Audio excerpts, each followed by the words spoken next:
할렐루야. 사랑의 우리 하나님을 찬송합니다. 그 하나님이 저와 여러분들을 구원하셨습니다. 아멘. 오늘 본문 말씀은 그 주님이 우리를 구원하시러 예수님 예루살렘 성에 입성하는 장면을 다루고 있는 본문입니다. 이 본문의 내용을 가지고 주님의 겸손은 무엇인가 하는 부분을 한번 생각해 보도록 하겠습니다. 오늘 이 말씀을 같이 하나님 앞에 서서 들으며 여러분의 삶에 그리고 여러분의 생각과 마음에 큰 변환점이 되는 생명의 길이 시작될 수 있기를 주님의 이름으로 축원합니다. 여러분, 벳바게라는 곳에서 예수님께서 두 제자를 보내시며 새끼 나귀 한 마리를 준비하게 하셨습니다.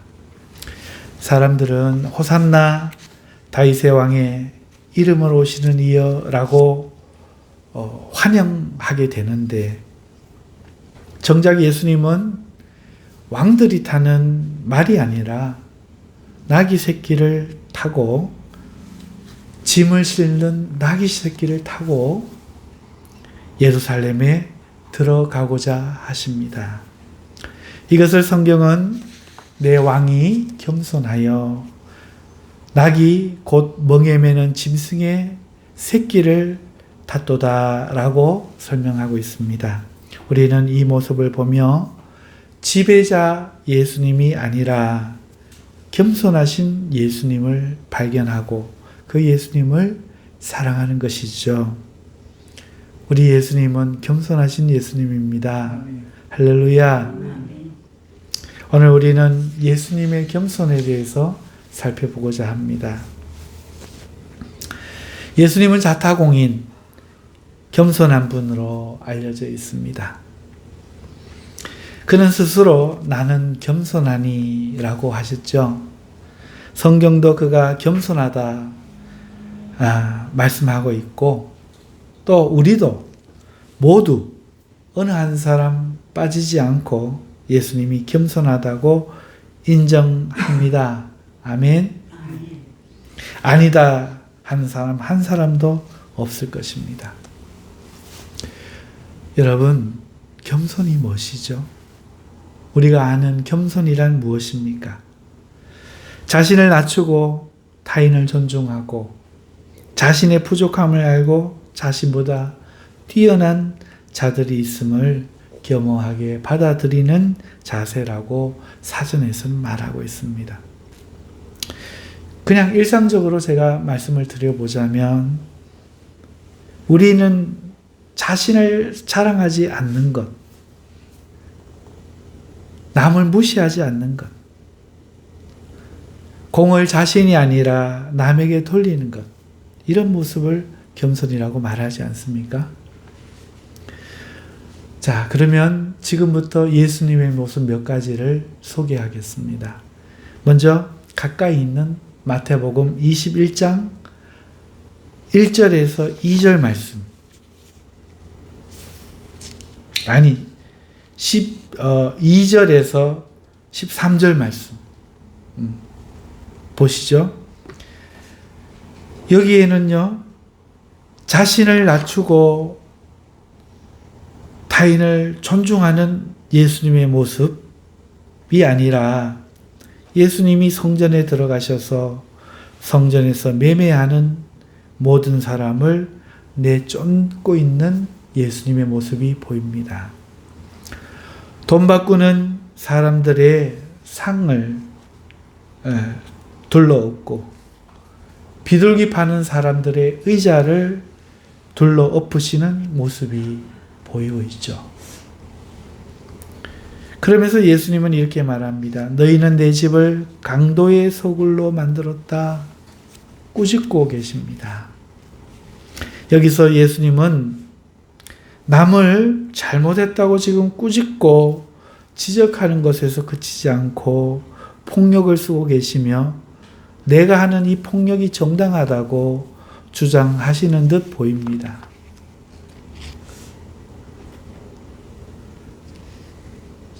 좀 의아하시죠? 21장 15절 16절을 한번 보실까요? 대제사장과 서기관들이 예수님께 대하여 아이들이 호산나 다윗의 자손이여 라고 부르는 소리를 듣고는 화가 났습니다. 그래서 그것이 정당하냐고 예수님께 따집니다. 예수님은 그렇다. 어린 아기와 젖먹이들의 입에서 나오는 찬미를 하나님이 온전하게 하셨다 함을 너희가 들어본 일이 없느냐? 이렇게 말씀합니다. 아이들이 칭찬하는데 제가 뭐 그런 사람이 되겠습니까? 이런 게 아니라 그렇다는 거죠. 대제사장과 서기관이 몰라서 그렇든 어쨌든 그들은 권위 있는 자들인데 그 권위를 존중하고 차분히 대답하시는 것이 아니라 너희들이 틀렸다 말씀하시며 어린아이들이 나를 그렇게 부르는 것이 너희가 그렇게 하지 아니하니까 하나님이 그렇게 하시는 것이라 성경을 통해서 오히려 책망하고 꾸짖고 계십니다. 그런가 하면은 조금만 더 나가보죠. 마태복음 21장 23절에서 24절을 보면 예수님이 성전에서 성경을 가르치는 장면이 나옵니다. 그 시대에는요, 성전에서 성경을 가르치는 사람들이 따로 있었습니다. 따로 있었어요. 그런데 예수님이 허락을 받지 않고 성경을 가르치시니까 대제사장들과 늙은 장로들이 다 같이 와서 누가 너에게 이런 것을 허락했느냐? 누가 너에게 이런 권위를 주었느냐? 묻자 예수님은 허락받은 일이 없다 말씀하지 않으시고 거기에 대답하지 아니하시고 곤란한 질문으로 역공격을 합니다. 그들은 이 질문에 대답하지 못하게 되는데 바로 세례 요한의 일로 그가 세례를 베품이 하늘로서냐 사람에게로서냐 이렇게 질문하여 오히려 당황하게 하고 역공격을 하시죠. 그러자 그들이 대답하지 못합니다. 그러자 27절에 예수님이 이렇게 말씀하시죠. 나도 너희에게 이러지 아니하리라 말씀합니다. 이게 좀 덜 와닿아서 제가 장난스런 요즘 말로 표현하겠습니다. 나도 안 가르쳐주지롱.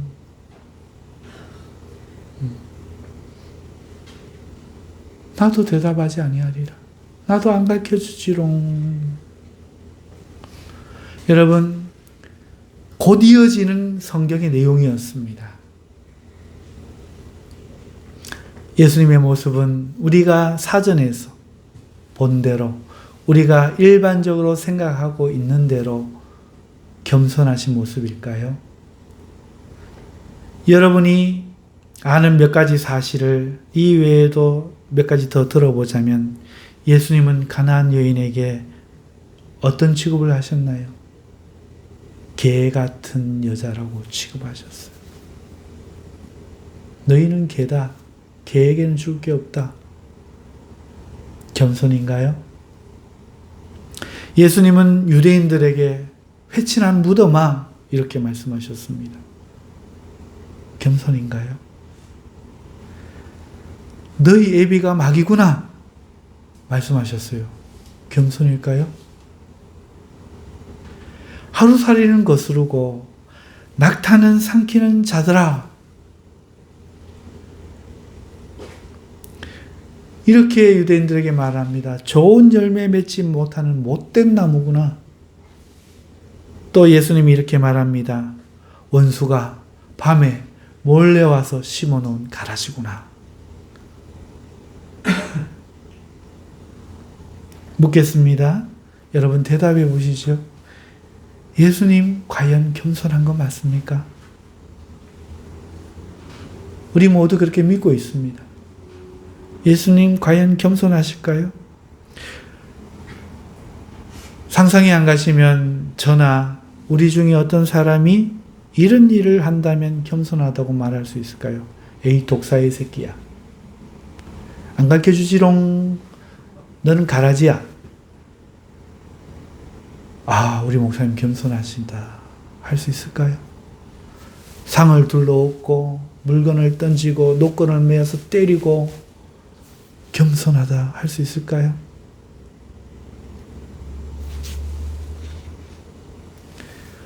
여러분, 아무리 예수님이 좋아도 진리는 진리고 사실은 사실이지 않습니까?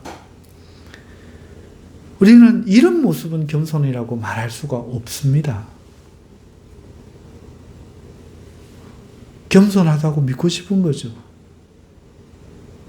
그런데 성경은 예수님을 겸손하다고 말하고 있어요. 우리는 다 겸손하다고 말하고 있습니다. 그럼 왜 그렇게 말합니까? 도대체 겸손이란 무엇입니까? 혹시 우리가 아는 겸손과 성경이 말하는 겸손이 달랐던 것은 아닐까요?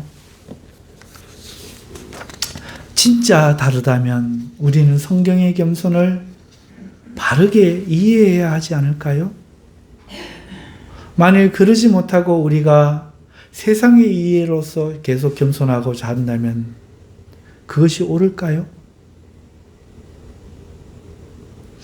그렇다면 겸손이 무엇인지 지금부터 살펴보겠습니다. 성경이 겸손을 어떻게 이야기합니까? 빌립보서 2장 3절에 오직 겸손한 마음으로 각각 자기보다 남을 낮게 여기고, 겸손이 뭡니까? 남을 나보다 낮게 여기는 마음이다. 이렇게 말합니다. 두 번째, 한 군데만 더 들겠습니다. 욥기서 22장 29절에 있는 말씀입니다. 네가 낮춤을 받거든 높아지리라고 말하라. 하나님은 겸손한 자를 구원하시느니라. 겸손은 낮추는 겁니다. 여러분, 그런데 우리는 이 말을 잘 못 깨닫는 것 같아요. 남을 나보다 낮게 여기는 마음과 남 앞에 나를 낮추는 태도. 우리는 이 마음가짐과 이 태도를 겸손이라고 생각하는데 아니죠. 그런 것 같은데 아니에요. 정확하게는 이 겸손의 특징은 나 혼자 그렇게 하는 게 아니라 누군가 앞에서입니다. 나보다 남을 낮게 여기는 거지. 남도 없이 혼자 막 나는 남보다 못해. 이게 겸손이 아니고, 남 앞에서 나를 낮추는 거지. 남도 없는데 혼자서 막 나는 제일 못났어, 제일 천해, 낮추는 게 아니라는 겁니다. 겸손은 상대가 있다는 거죠. 그러니까 겸손이라는 용어 자체가 성경이 상대가 있는 용어라고 말하고 있는데 우리가 그게 안 보이는 겁니다. 왜요? 우리가 하는 겸손으로 보려고 하기 때문에 그래요. 겸손은 내가 아닌 다른 사람 앞에 자신을 낮춤, 즉 상대 앞에서의 마음가짐이나 태도가 겸손임을 알 수 있죠. 남이 없이 갖는 마음가짐, 태도가 아니라 다른 사람 앞에, 곧 상대 앞에서 갖는 마음가짐, 상대 앞에서 갖는 태도, 이게 겸손의 본질이라는 거예요. 그렇다면 예수님이 겸손하다 할 때 과연 그 겸손은 누구 앞에서인가요? 사람들 앞에서 겸손했나요? 아니면 하나님 앞에서만 겸손한 걸까요? 여기에 비밀이 있죠. 아까 예를 든 모습들, 곧 성경에 이어질 모습들, 그리고 그 전의 모습들 어디 하나도 사람 앞에서 자기를 낮추고 자기보다 낮게 여기는 모습이 안 보여요. 예수님은 하나님 앞에서 자기를 낮춘 겁니다. 사람들 앞에서는 당당하셨어요. 그들을 꾸짖고 나무라고 화를 내십니다. 하지만 하나님 앞에만 서면 항상 예라고 대답하시고 자기를 낮추어서 순종하고 어린아이처럼 고집 부리지 않죠. 하나님을 자신보다 늘 낮게 여기시죠. 왜요? 선한이라고 부를 때에도 선한 분은 우리 하나님밖에 없다. 자기를 낮춥니다. 낮게 여기십니다. 보세요. 이성이 있는 여러분들이여 대답하십시오. 예수님은 누구 앞에 겸손하신가요? 예수님의 겸손은 무엇인가요? 사람 앞에가 아니라 하나님 앞에. 그런데 우리는 어떤 겸손을 생각하며 살아가나요? 혹시 하나님 앞에서가 아니라 자꾸 사람 앞에서의 어떤 태도, 자세, 언행 이런 것만 생각하고 살아가지 않을까요? 그것을 겸손의 모습의 잣대로 정의하고 있지 않을까요? 나도 그러려고 애쓰고 있지 않을까요? 여러분, 그 결과가 어떻게 되겠습니까? 그런 겸손을 생각하니 죄를 책망할 수 있겠습니까? 세상 사람들에게 전도할 때 당신은 죄인이요 회개하시오. 회개하고 예수 믿지 않으면 지옥 가오. 당당하게 경고 못하는 이유가 이 겸손 때문이 아닐까요? 예수님을 회개하라. 천국이 가까이 왔느니라. 열매 맺지 않는 가지마다 도끼가 그 뿌리에 놓였느니라 하는 예수님 모습을 보면서도 겸손이라는 착각이, 세상적 이해가 나는 그렇게 말하지 못하게 만들고 있지는 않을까요?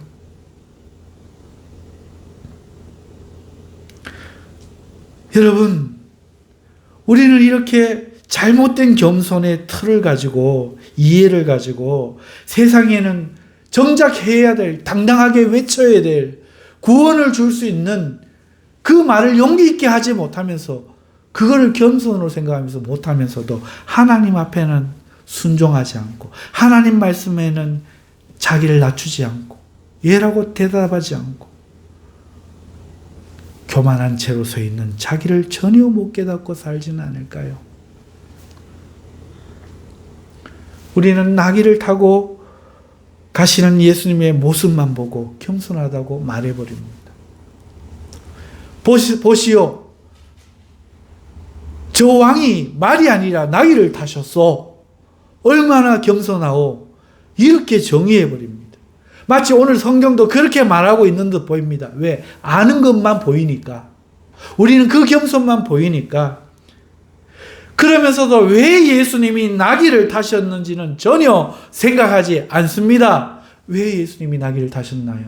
오늘 성경의 기록에 있잖아요. 4절에 뭐라고 하고 있습니까? 선지자를 통하여 하신 말씀을 이루려 하심이라 말씀하고 있습니다. 그렇습니다. 겸손하려고 나귀를 탄 게 아니라 하나님의 말씀 이루어 드리려고 나귀 탔다고 성경이 떡하니 밝히고 있습니다. 사람 앞에 겸손하려고 탄 게 아니라는 거예요. 하나님 말씀이니까 타는 거예요. 예언되어 있으니까 타는 거예요. 너희들 앞에 내가 겸손하려고 타는 거 아니라는 거예요. 그런데도 우리는 그리 떡하니 있어도 뭘로 보입니까? 겸손하려고. 선지자의 말을 이루려 함이니라. 예수님은 하나님의 말씀 앞에만, 하나님 앞에서 겸손했던 거예요. 겸손이라는 것은 상대가 있는 건데 그 상대가 사람이 아니었던 거죠. 대제사장이라 할지라도, 서기관이라 할지라도, 성전에 예배드리는 일에 필요한 그런 짐승을 팔고 비둘기를 팔고 돈을 바꾸는 일이라 할지라도 하나님의 뜻에 안 맞으면 겸손하지 아니하셨다는 거예요. 하나님 앞에서만 겸손했다는 거예요.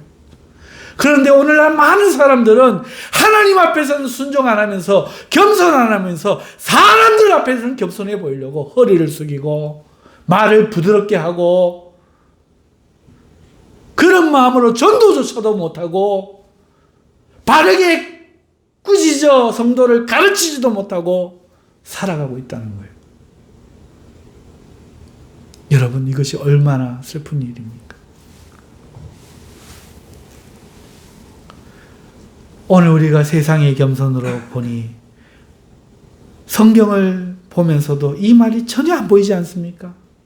그저 나귀를 타셨으니까 얼마나 겸손해.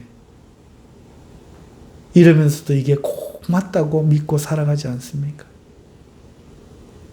어느 사회학자의 시험처럼 흰 옷을 입은 머리부터 발끝까지 흰 곰 인형 옷을 뒤집어 쓴 사람과 검은 옷을 뒤집어 쓴 사람이 왔다 갔다 하는데 그 영상을 보고 난 후에 거기 점을 입은 사람 본 적이 있느냐 하니까 못 봤다는 거예요. 다시 영상을 보라 하니까 그 사람이 앞에 나와서 나 여기 있다고 손 흔들고 막 하는데도 못 보는 거죠. 왜? 흰 옷 입은 사람, 검은 옷 입은 사람만 쳐다보고 있으니 안 보이는 거예요. 오늘 우리가 내가 놔둔 장소의 물건을 누가 살짝만 치워놔도, 옆에다 치워놔도 그게 안 보입니다. 이거 어디 있어? 이거 내 여기다 뒀는데 어디 있어? 내가 그렇게 보면 다 그렇게 보여요. 예수님도 마귀 새끼 바알세불을 힘입고 저러는 걸로 보이는 겁니다.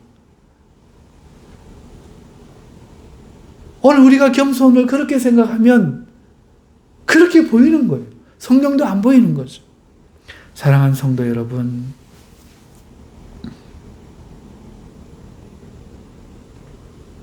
예수님의 겸손은 사람 앞에서가 아니라 하나님 앞에서의 겸손이었습니다. 그 말은 사람들의 눈에 보기 좋게 자신을 낮추는 겸손을 행하지 않았다는 뜻입니다. 그 말은 사람들의 마음을 헤아리려고 하는 겸손의 자세, 마음가짐을 갖지 않았다는 겁니다. 예수님은 사람들이 어떻게 생각하든 상관하지 아니하시고 하나님 앞에 옳다면 상도 들러 얻고 욕도 하시고 개 취급도 하시고 대답 안 하지롱도 하십니다. 사랑하는 성도 여러분, 오늘 이 말씀 앞에 여러분들에게 이 메시지를 드리려고 합니다. 많은 사람들이 세상의 겸손으로 신앙을 하려 하지 않습니까? 우리는 그러고 있지 않습니까?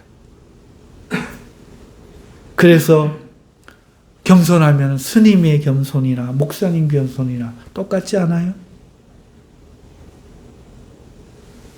세상의 겸손이나 성도의 겸손이나 차이가 안 나지 않습니까? 왜? 이해가 똑같으니까. 장소만 다르죠. 명칭만 다르죠. 불교 것을 그대로 가지고 살인하지 말라, 개미 밟지 말라, 남을 사랑하라, 자비를 베풀어라, 겸손하라, 착하게 살아라. 똑같아져 버립니다. 세상 이해로 하나님을 믿어버리니까요. 우리는 진리의 말씀으로 가치관과 이해가 바뀌어야 됩니다.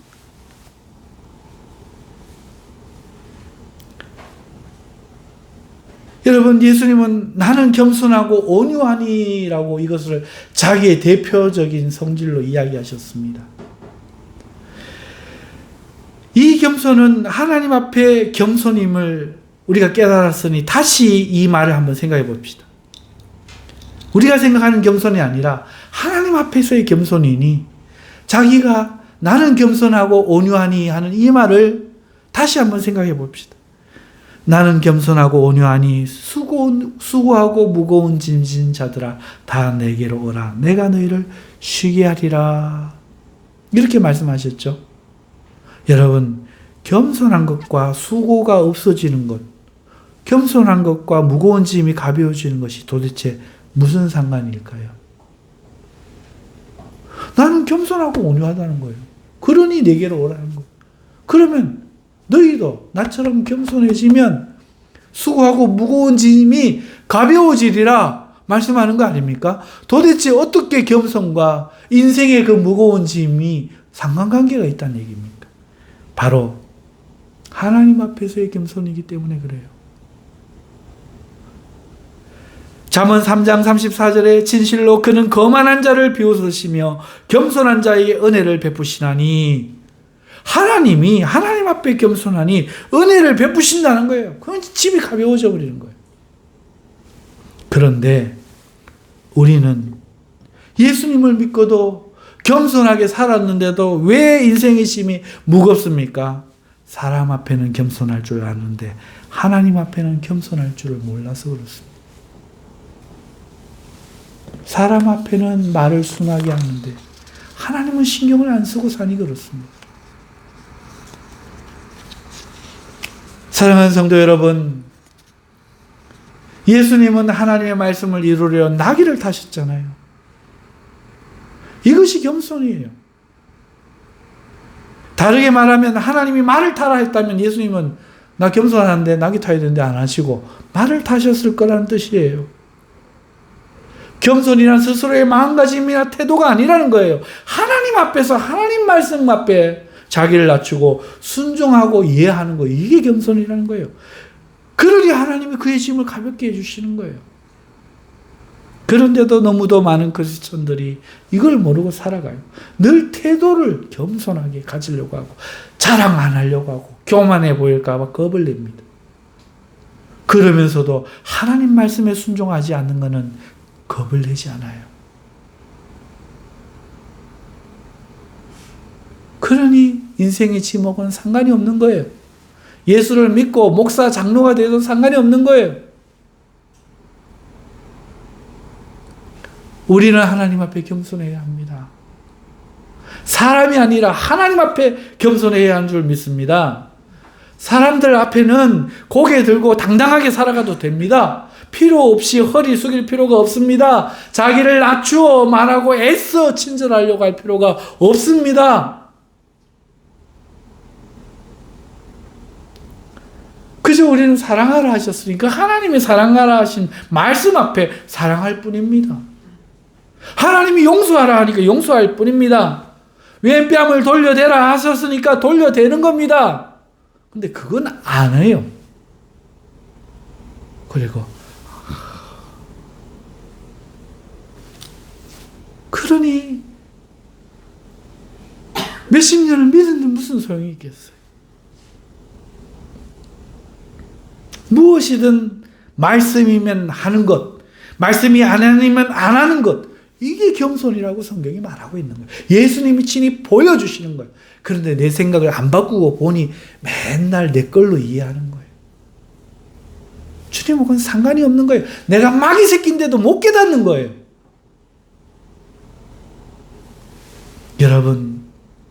여러분이 하나님 앞에 겸손하시면 수고하고 무거운 짐진 자들아 내가 너희를 쉬게 하리라 하신 이 말씀 하나님이 이루어줄 줄 믿습니다. 하나님이 여러분들에게 잠언 말씀처럼 은혜 베푸실 줄 믿습니다. 여러분의 짐을 가볍게 하실 겁니다. 할렐루야. 그렇다면 이제부터 어떤 것에 겸손해야 할지 너무나 많잖아요. 성경 말씀이 너무나 많잖아요. 3가지만 성경을 기준으로 여러분에게 말씀을 드리려고 합니다. 첫째, 예배에 힘쓰십시오. 여러분, 예배에 힘쓰십시오. 사람의 제일 가는 목적은 하나님께 영광을 돌리는 것이라고 하였습니다. 하나님께 영광을 돌리는 그 첫째는 으뜸은 바로 예배하는 것입니다. 안 믿는 사람들도 다른 신에게 절하지 않습니까? 하나님을 예배하는 것. 그게 하나님께 영광을 돌리는 첫째입니다. 그러니 주일 예배를 온전히 돌리십시오. 주일 예배가 오전, 오후 예배가 있습니다. 여러분, 오전, 오후 예배를 정성을 다해 믿음으로 드리십시오.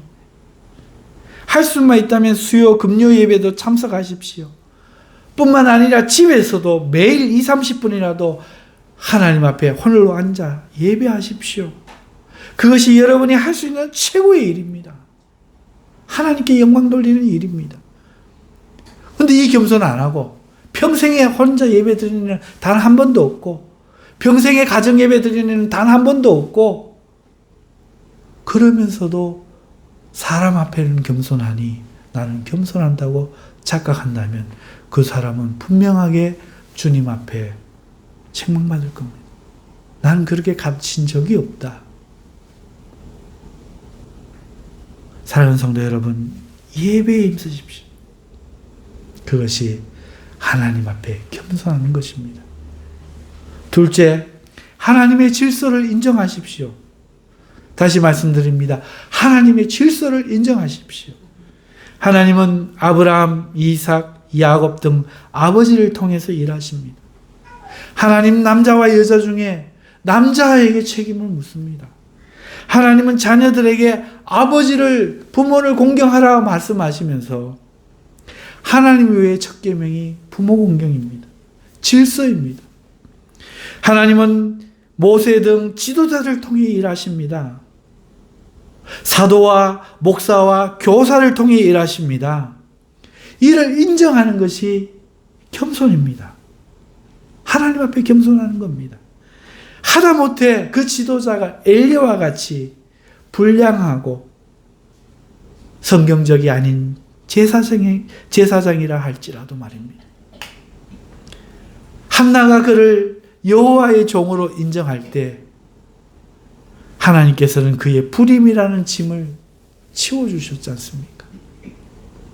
또 다윗은 불의한 사울 왕이라도 그를 하나님이 세우시는 것으로 여기고 그를 해하지 않을 때, 하나님을 기억할 때 하나님은 다윗을 그의 마음에 합하다 말씀하시고 예수 그리스도의 위를 그에게 허락하셨지 않습니까? 다윗은 끔찍한 죄를 지었는데도 말입니다. 사울 왕은 사람 앞에는 겸손한데 하나님 앞에 겸손 안 했으니 죄는 안 지었는데, 사람들에게 죄는 안 지었는데 버림을 받았고, 다윗은 사람 앞에는 끔찍한 죄인인데 하나님 앞에 겸손하니, 회개하니 하나님이 그를 높이셨습니다. 하지만 유다 백성이 사무엘을 두고 왕을 요구할 때 하나님이 어떻게 하십니까? 그걸 싫어하시지 않습니까? 그것은 네가 아니라 나를 싫어하는 것이다. 하나님은 이해하고 계시는 겁니다. 아론과 미리암이 모세의 잘못을 지적하고 맞설 때 하나님이 그들을 치시지 않습니까? 아나니아와 삽비라가 베드로를 속이려 할 때 성령을 속이는 것이라 하며 즉시 죽여버리지 않습니까? 오늘날 많은 성도들은 영적으로 눈이 어두워지고 죽어가고 있는데 이 이유가 무엇입니까? 이런 죄를 회개하지 않아서 그렇습니다. 하나님 앞에 겸손하지 않으면서도 자기는 하나님을 섬긴다고, 자기의 양심, 감정, 열정 이것만 갖고 자기가 마귀짓으로 하나님을 괴롭히는 줄도 모르고 회개하지 않은 채 행한다는 것입니다. 지금도 하나님은 눈을 씻고 이 세상에서 누가 나의 말을 다윗처럼 경청하는지 지금도 찾고 계십니다. 그 한 사람을 찾고 계십니다. 그리고 그를 찾으면 어린 사무엘을 클 때까지 기다리지 못하고 참지 못하고 불러주시듯 그를 사랑하여 주시는 겁니다. 하나님이 필요한 사람 누군지 압니까? 착한 사람? 능력 있는 사람? 겸손한 사람? 아니요. 하나님 앞에 겸손한 사람.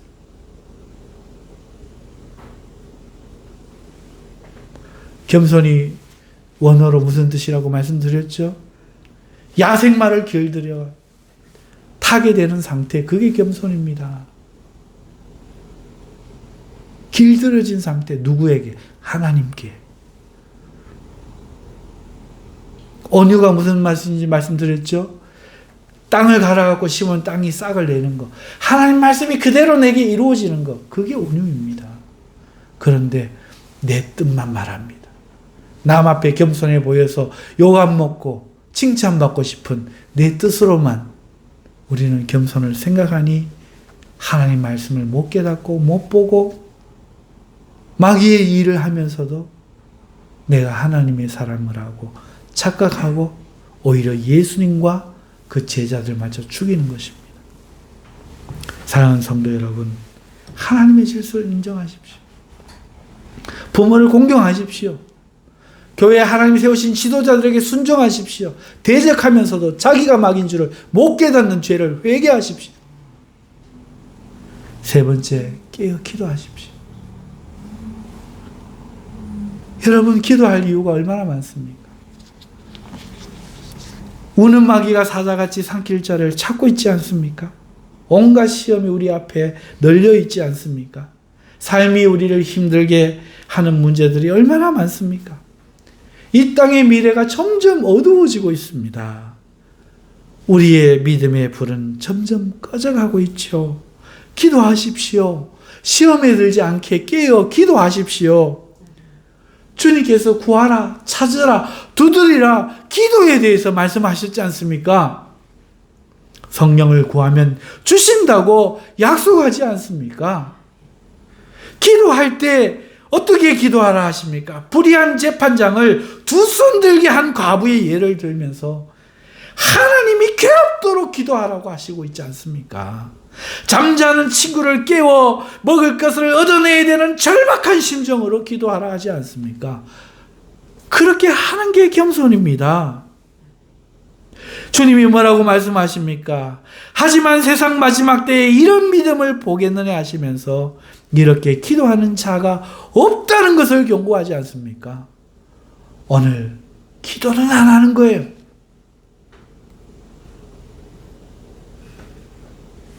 그러니 이게 겸손입니다. 하나님 앞에 기도하는 것, 사람들을 찾아가서 온 사람 말씀, 내가 이러이러한데 이런 거 맞습니까? 틀립니까? 마귀질을 하면서도 하나님 앞에 기도를 안 하는 거죠. 사랑하는 성도 여러분, 무엇이 겸손입니까? 무엇이 내 짐을 가볍게 할 수 있습니까? 사랑하는 성도 여러분, 사랑하는 성도 여러분, 겸손하십시오. 기도가 겸손. 세 가지를 말씀드렸습니다. 가장 중요하다고 생각하는 세 가지. 첫째, 예배에 힘쓰십시오. 내가 하나님을 예배하는데 교만하여 예배하기 싫다, 귀찮다, 내 하고 싶을 때 하란다.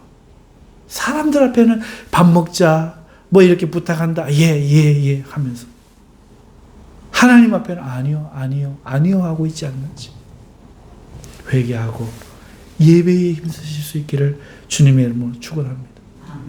하나님이 세운 종들 앞에, 하나님이 세우신 내 아버지 앞에, 하나님이 세우신 권위들 앞에 순종하실 수 있기를 주님의 이름으로 축원합니다. 세 번째, 사람 찾지 말고, 내 심정 사람한테 말하지 말고, 여기저기 다니면서 수근수근하며 이간질 시키는 마귀의 짓을 하지 말고 하나님 앞에 기도하십시오. 그게 겸손입니다. 그러나 우리가 하나님 앞에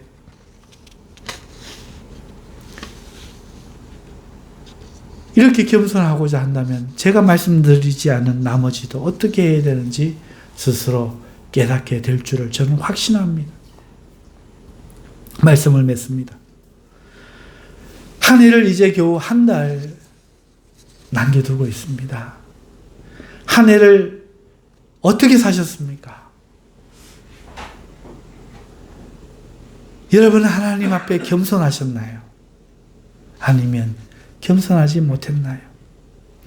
여러분 하나님 앞에 겸손하여 이 한 해의 짐이 가벼워지심을 경험하고 계십니까?